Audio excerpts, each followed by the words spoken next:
Manta cold start.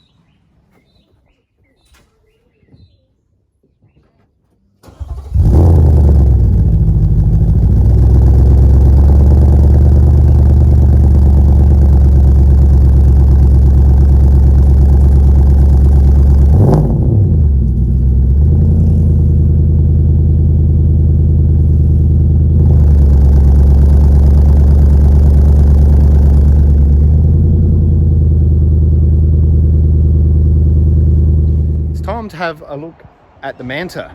We're going to get the calipers out and see what's going on and have a look at the design and flow of this system too. You know, I've been running this on my car and have been very happy, grin ear to ear the whole time I've had it on my car. So let's see what it looks like, because you know what it sounds like. All right, from a design perspective here, we've got somewhat following the factory design with the tube bends straight off the headers. So usually you'd have your primary cats, secondary cats, and then they'll go into this area here. But what is very interesting, when we start measuring this factory exhaust, like if I get the old verniers out, the external diameter there is like 2 inches, like compared to like the narrowest point on this would be maybe here. Fair enough, I've been using this, so it's old. It's not like all the other reviews, but that's a huge difference in diameter just as we come out of the headers. But what really surprised me is when you look on the inside, look at this big gas soot ring here. So that's, you know, the headers come out at 3 inch out of the back of the catalytic converter, which is about that diameter there. Hopefully you can appreciate this. Then the tube on the inside is under 2 inches, and therefore all the gas just hits straight up against here, gets burnt, you get this like sooty ring. Now when you go on the inside of the Mantas, like that's, I'm going to call it 2.5, straight off the bat, that's a massive improvement. Working our way through here, so we're going from a loud background, 2.5 inch to the other side of the white piece. Could there be any more noise in the background? I've got compressors and rattle guns now, 3 inch and all the way through. They both follow 3 inch all the way back from there. But at the front, the pointy end, that's where the improvements are made. Look at the difference. So this is the, they call it medium on their website. It's more of loud, to be honest, versus the factory muffler. You know, there's another heap of restrictions right there. All right, here we go. This is simulating sort of taking off the lights, normal sort of speed, and a bit of a cruise.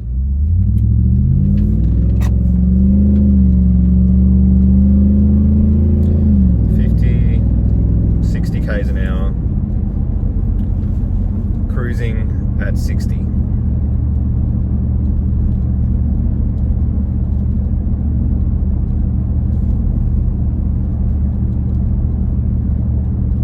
Slight burble,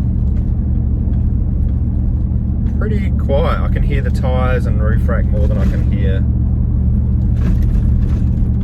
anything else. Like there is noise. Drone, I'm saying 60 k's an hour, not enough drone to bother anybody. All right, taking off from the lights, I'm gonna get it up to 100 and just cruise for a bit, and we'll listen to that Manta.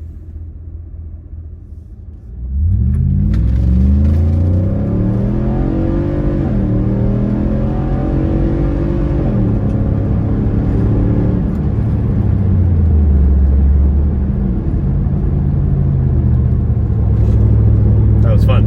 100 k's an hour. Yeah, you can hear it. Not as bad as with the van on, but you can hear it. Doesn't sound bad though.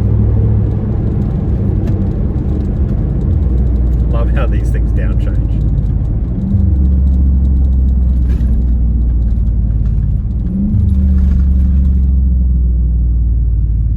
Back to first.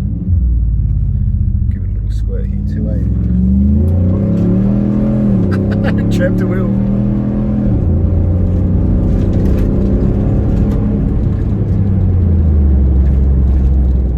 Now to go outside and do some testing.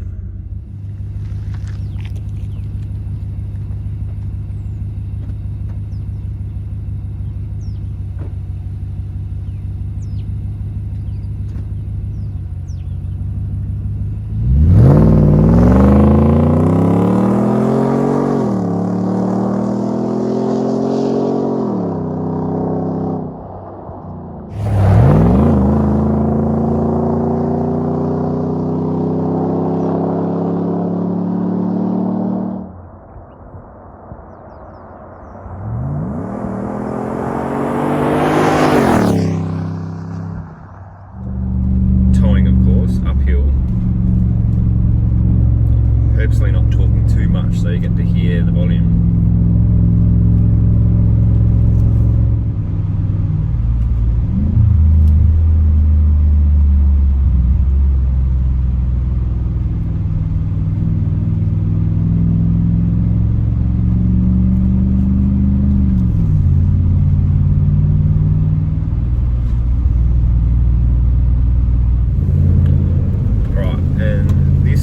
The Manta sitting at 100 k's an hour on the South Road Freeway.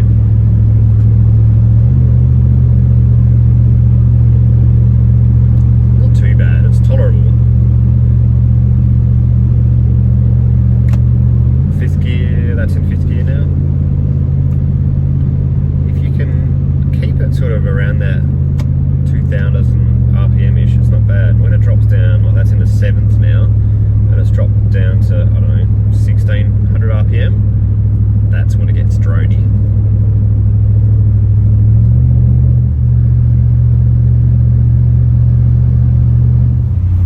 So we're on the next part of South Road now, which is just all 60 k's an hour now, so you get to hear what it sounds like at 60. There's no problem at all, actually. Especially when you're not towing, you don't hear it at all. It's just, you can hear it's there, but it's, I guess it's a little bit tricky. It doesn't bother me though.